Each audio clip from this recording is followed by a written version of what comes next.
Hello dear student, क्या हाल चाल? सब बेहतर हो, अच्छे से हो? पढ़ाई चल रही है और पढ़ाई होना भी चाहिए। बोर्ड काफी करीब है, अब आता भी जा रहा है, तो आपको जम करके पढ़ाई करनी होगी। और स्पेशली चूंकि अब धीमे धीमे प्रेशर बढ़ता जा रहा है आपके ऊपर, तो प्रेशर बढ़ेगा तो नो डाउट वर्क तो बढ़ना ही चाहिए। तो देखो बेटा, हम लोग जो है क्लास 12th की ऑर्गेनिक केमिस्ट्री की हम बात करने वाले हैं। तो ऑर्गेनिक केमिस्ट्री में जो बोर्ड में क्वेश्चन बार बार रिपीटेड हैं, जो पूछे जाते हैं, और चैप्टर वाइज जो है टॉपिक्स को हम लोग डिस्कस करेंगे और उस टॉपिक्स को उठाएंगे, उसके बारे में हम लोग समझेंगे। कोशिश करेंगे कि उसको एक बेहतरीन अंदाज, इजी वे में समझने की हम लोग कोशिश करें। चैप्टर वाइज हम लोग बात करेंगे। तो क्लास 12th में अक्सर बच्चों को, चाहे वो सीबीएसई बोर्ड के बच्चे हों चाहे यूपी बोर्ड के बच्चे हों, उनको अक्सर ऑर्गेनिक को लेकर के दिक्कत होती है, ऑर्गेनिक में प्रॉब्लम बनती है। हालांकि फिजिकल के पोर्शन तो बच्चे कर ही ले आते हैं, इनऑर्गेनिक के भी हो जाते हैं, लेकिन ऑर्गेनिक में थोड़ी सी दिक्कत होती है। तो इसलिए ऑर्गेनिक को चैप्टर वाइज हम लोग उठाते हैं। चैप्टर वाइज में हम पहला हाइलो एरिन्स उठाते हैं, और हाइलो एरिन्स में जो इंपॉर्टेंट टॉपिक्स हैं फॉर बोर्ड के लिए, उसको एकदम डेप्थ में जाएंगे, समझेंगे। चाहे वो कंपटीशन के बच्चे हों, बोर्ड के बच्चे हों, काम सबके लिए होगा, सबके लिए ये महत्वपूर्ण होगा। तो आइए हम लोग डिस्कस करते हैं। देखो, हम लोग हाइलो एरिन्स का जो न्यूक्लियोफिलिक सब्स्टिट्यूशन रिएक्शन है उसके बारे में समझेंगे, और वो भी डेप्थ में जाएंगे यार, पूरा डेप्थ के अंदर घुसेंगे और उसको निचोड़ बाहर निकालेंगे। तो एक बेहतरीन अंदाज में, बेहतरीन एनर्जी के साथ आइए स्टार्ट करते हैं। जैसे कि पहले यहाँ पर देखो, nucleophilic substitution of high-low arenes हमको जानना है। आज हम लोग डिस्कस करेंगे न्यूक्लियोफिलिक सब्स्टिट्यूशन रिएक्शन के बारे में, वो भी हाइलो एरिन्स का। Haloalkanes, not haloalkanes, haloarenes. साथ में हाइलो अल्केन्स को भी लेकर हम चलेंगे पैरेलल, लेकिन अभी फिलहाल जो पूर्णतः हमारी है, हमारी होगी वो हाइलो एरिन्स को लेकर। तो पहली बात हम आपको पॉइंट कर दें, पहली चीज आपके दिमाग में सेट कर दें, आपके दिमाग में फिट कर दें, बिल्कुल बिल्कुल होना चाहिए।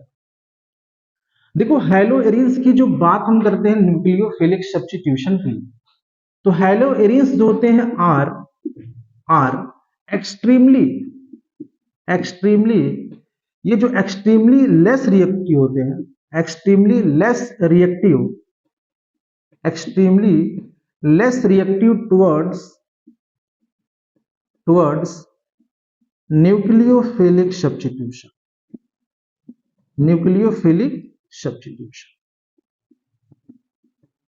मतलब हम ये कहना चाहते हैं कि हाइलो एरिन्स की जो न्यूक्लियोफिलिक सब्स्टिट्यूशन की रिएक्टिविटी होती है काफी काफी कम होती है, काफी काफी कम होती है। आपने लिखा एक्सट्रीमली लेस रिएक्टिव होते हैं। एक्सट्रीमली लेस रिएक्टिव होने के पीछे क्या रीजंस है, क्या उसके फैक्टर्स हैं? तो कई सारे रीजंस हैं, तो हम उस रीजन को भी समझेंगे कि सर इसकी रिएक्टिविटी लो होने के पीछे या लेस रिएक्टिव होने के पीछे क्या उसका रीजन है, क्या उसका। तो उस रीजन को हम लोग समझते हैं सर कि हाइलो एरिन्स की जो न्यूक्लियोफिलिक सब्स्टिट्यूशन की जो रिएक्टिविटी है ये कम क्यों है सर, क्या इसके पीछे रीजंस है? तो बेटा, रीजंस तो कई सारे हैं, लेकिन हम जो पहला रीजन डिस्कस करेंगे, फर्स्ट जो रीजन डिस्कस करेंगे उसको बोलते हैं बेटा रेजोनेंस इफेक्ट। जो पहला रीजन है वो क्या है? Resonance effect. अब सवाल है कि सर रेजोनेंस इफेक्ट होता क्या है?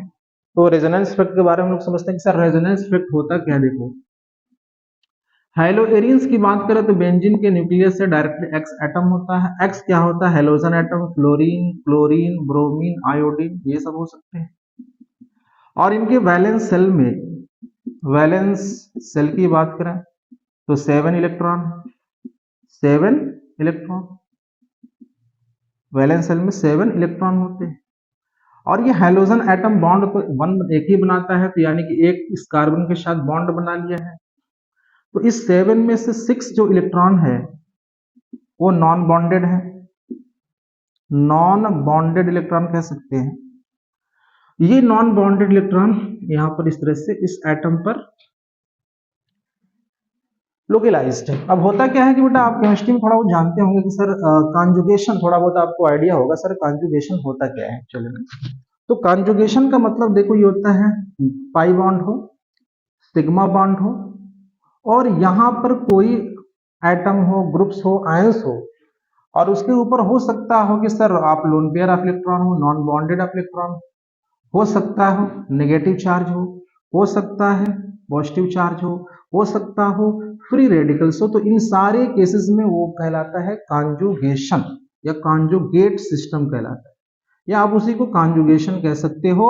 और जहां कहीं बेटा कॉन्जुगेशन आती है वहां पर केमिस्ट्री में एक रेजोनेंस इफेक्ट की वहां पर बर्थ हो जाती है, वहां पे जन्म हो जाती है। तो सर इसी की बात को हम समझेंगे कि सर यहाँ पर क्या कॉन्जुगेशन है कि नहीं। तो यस बिल्कुल कॉन्जुगेशन। आप जरा देखो sir, pi bond, sigma bond और ये नॉन बॉन्डेड ऑफ इलेक्ट्रॉन, तो नो डाउट इसके अंदर क्या है, कॉन्जुगेशन है। और बेटा इसके अंदर कॉन्जुगेशन होगा तो वहां पर क्या होगा, रेजोनेंस इफेक्ट होगा। तो रेजोनेंस इफेक्ट को, हालांकि देखो रेजोनेंस इफेक्ट हम उसको डबल हेडेड एरो से हम दिखाएंगे। ये यहाँ पर डिलोकलाइज्ड होगा, यहाँ पर डबल बॉन्ड फॉर्मेशन होगा, सेम टाइप पर कार्बन की वैलेंसी 5 होगी, बॉन्ड ब्रेक होकर आगे जाएगा। तो आप इस तरह से इसका रेजोनेटिंग स्ट्रक्चर बनाएंगे। सर यहाँ पे डबल बॉन्ड कैरेक्टर आ रहा है, एक्स का इलेक्ट्रॉन चूंकि बॉन्ड बना रहा है तो इस पे चार्ज क्या आ गया, पॉजिटिव चार्ज आ गया। ये पाई बॉन्ड बेटा ब्रेक होकर कार्बन पे गया तो आप ये कह सकते हो कि सर इस पर फिर 2 इलेक्ट्रॉन आ जा रहे हैं। ये एज सच अपने पोजीशन पे। ये जो स्ट्रक्चर 1 है ये स्ट्रक्चर 2 है। तो स्ट्रक्चर 2 में भी तो बेटा देखो कॉन्जुगेशन है। कॉन्जुगेशन का मतलब पाई बॉन्ड होना चाहिए, फिर सिग्मा होना चाहिए, पाई बॉन्ड हो, सिग्मा हो, और इस तरह से इसमें से कोई आपको दिख जाता है। Non bonded electron, negative charge, positive charge है, फ्री रेडिकल। आप देख लो पाई बॉन्ड, सिग्मा और ये नॉन बॉन्डेड इलेक्ट्रॉन, तो इसके अंदर फिर रेजोनेंस की बात होगी। फिर यहाँ पर देखो डिलोकलाइज्ड होगा, सेम टाइम पर बेटा ये बॉन्ड यहाँ ब्रेक होकर जाने वाली है। तो इसका अगला जो रेजोनेटिंग स्ट्रक्चर आप बनाओगे, देखो ये डबल बॉन्ड एज सच अपने पोजीशन पर, एक्स पे कौन सी चार्ज है, पॉजिटिव चार्ज। ये 2 इलेक्ट्रॉन डिलोकलाइज्ड होकर यहाँ पर पाई बॉन्ड की फॉर्मेशन करेंगी। सेम टाइम पर कार्बन की वैलेंस यहाँ पर 5 होती नजर आएगी, तो पाई बॉन्ड ब्रेक होकर के अगले कार्बन पे जाएगा। बाकी एज सच अपने पोजीशन पे। ये structure 1, this is structure 2, structure 3। क्या स्ट्रक्चर 3 में भी कॉन्जुगेशन है? एस बिल्कुल कॉन्जुगेशन है। यहाँ पर ये डिलोकलाइज्ड है, पाई बॉन्ड ब्रेक होकर के यहाँ पे जाएगा, तो इसका अगला जो स्ट्रक्चर आप बनाओगे सर यहाँ बनाएंगे। Double bond x, charge positive है, यहाँ डबल बॉन्ड बन चुका था, यहाँ डबल बॉन्ड की फॉर्मेशन मतलब पाई बॉन्ड की फॉर्मेशन, इलेक्ट्रॉन यहाँ पर फिर जनरेट हो जाएंगे। स्ट्रक्चर 4 बहुत इसको, फिर इसमें रेजोनेंस है, यहाँ जाएगा पाई बॉन्ड ब्रेक होकर के यहाँ जाएगा, तो इसका जो फाइनल स्ट्रक्चर है बेटा ये बनता है एक्स। और ये फिर non bonded electron hydrogen atom पर दिखाई देने लगेंगे, स्ट्रक्चर। तो ये हैलो एरेंस के रेजोनेटिंग स्ट्रक्चर्स कहलाते हैं। तो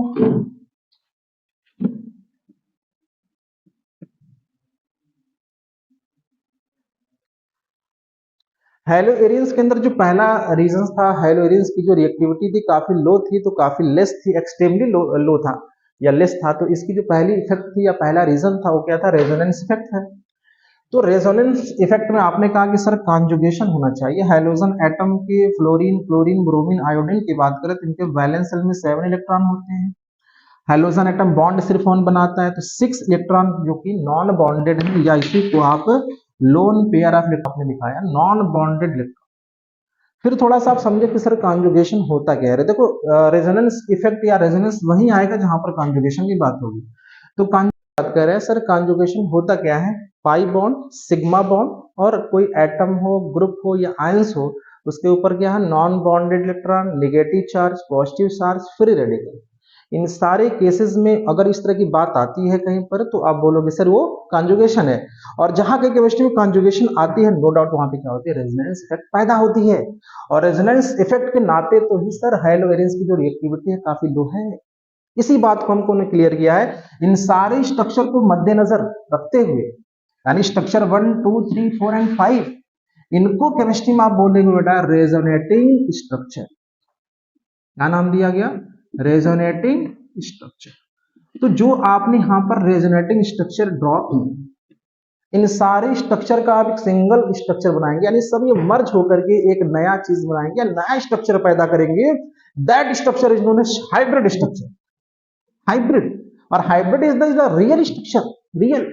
आप जरा देखो सर यहाँ पे एक्स, पहले आप सिग्मा स्केलेटन बनाओ, आप देखो यहाँ पे जो लोन पेयर ऑफ इलेक्ट्रॉन था ये उतर रहा है, तो नो डाउट यहाँ पे partial double bond character develop होगी। और जैसे ही पार्शियल डबल बॉन्ड कैरेक्टर होगी तो ये पाई बॉन्ड ब्रेक भी हो रहा है, सेम टाइप पर पाई बॉन्ड की फॉर्मेशन भी हो रही है। यहां पर देखो इस तरह की पूरी कहानी मायावी जाल इसके अंदर चल रही है। That structure is known as resonance या हाइब्रिड स्ट्रक्चर इसका नाम दिया गया, हाइब्रिड स्ट्रक्चर।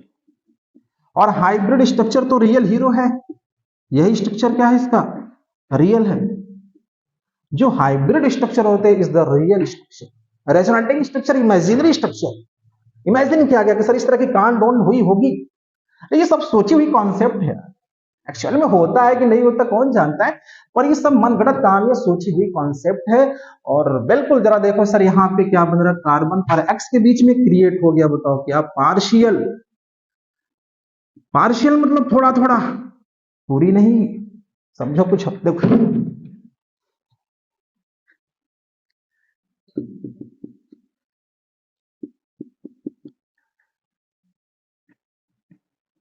तो partial double bond character develop हुआ, और इस पार्शियल डबल बॉन्ड कैरेक्टर होने के नाते, या पार्शियल डबल बॉन्ड कैरेक्टर आ गया, तो फिर आप ये बताओ जो बॉन्ड की ब्रेकिंग होगी यार, जो बॉन्ड की ब्रेकिंग होगी, ये बॉन्ड का ब्रेकिंग होगा, डिफिकल्ट हो जाएगा।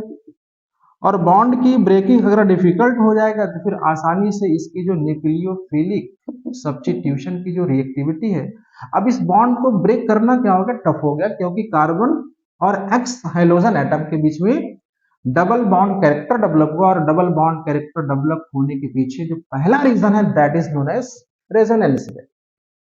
रेजोनेंस इफेक्ट के नाते यहां पर आपने देखा डबल बॉन्ड कैरेक्टर आया, और इस डबल बॉन्ड कैरेक्टर होने के नाते फिर इस बॉन्ड को ब्रेक करना या इसका न्यूक्लियोफिलिक सब्स्टिट्यूशन कराना काफी डिफिकल्ट हो गया, या आप ऐसे बोल सकते हो एक्सट्रीमली लेस होता है।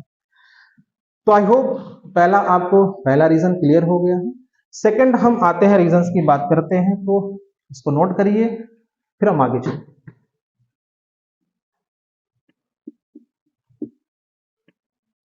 स्टार्ट। द सेकेंड जो रीजन है हम पढ़ेंगे hybridization. Difference in hybridization. Hybridization भी क्या है, सोची हुई कॉन्सेप्ट है, मनगढ़ंत कहानी। तो जैसे अभी आपने कहा कि सर रेजोनेंस इफेक्ट भी मनगढ़ंत कहानी है, सोची हुई कॉन्सेप्ट थी। जो अभी आपने कहा कि सर हाइड्रोजन एटम और एक्स के बीच में डबल बॉन्ड कैरेक्टर का डेवलप होना, ये एक्चुअल में होता है नहीं होता है, कोई नहीं जानता, लेकिन ये मनगढ़ंत कहानी है। मनगढ़ंत कहानी तो भाई जानना तो पड़ेगा ना।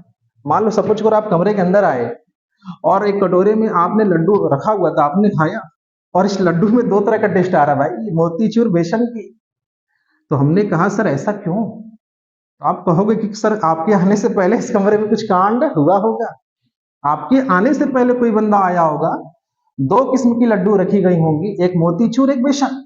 वो बंदा आया, कुछ कांड किया, कांड करने का मतलब उनको फोड़ा वोड़ा मिक्स किया, और मिक्स करने के बाद फिर इनसे नया लड्डू बनाया। भाई यही तो हाइब्रिड लड्डू है, और इसी का दो दो टेस्ट आ रहा है भाई, वही बात यहां पर करनी है, हाइब्रिडाइजेशन। तो सर सेकंड जो रीजन था हाइब्रिडाइजेशन को लेकर हम लोग समझेंगे हाइब्रिडाइजेशन, तो फिर यही बात हम बोलेंगे सर मनगढ़ंत कहानी, सोची हुई कॉन्सेप्ट, आप भी सोचेंगे ऐसा। आते हैं हेलो एरियंस की बात करते हैं। तो हेलो एरियंस की बात चल रही है, बातचीत इसी के बारे में जारी है। अभी आपने कहा कि सर हेलो एरियंस का ये जो कार्बन, जिस कार्बन से एक्स डायरेक्टली लिंक्ड है, उस कार्बन के पास कितने सिग्मा बॉन्ड हैं, तो how many sigma, 1 2 3, number of sigma कितने हो गए, 3। तो हाइब्रिडाइजेशन क्या होने वाला है, sp2, sp2। इतनी बात क्लियर, इतनी बात क्लियर। आपको मालूम होना चाहिए कि जो इलेक्ट्रोनेगेटिविटी होता है डायरेक्टली डिपेंड करता है, डायरेक्टली डिपेंड करता है percentage of yes character, yes character. चूंकि sp2 की बात करें और sp3 की बात करें, तो यहाँ पे जो यस कैरेक्टर होता है अप्रॉक्स 33.33 होता है, 33.33, और यहाँ पे s कैरेक्टर 25 होता है।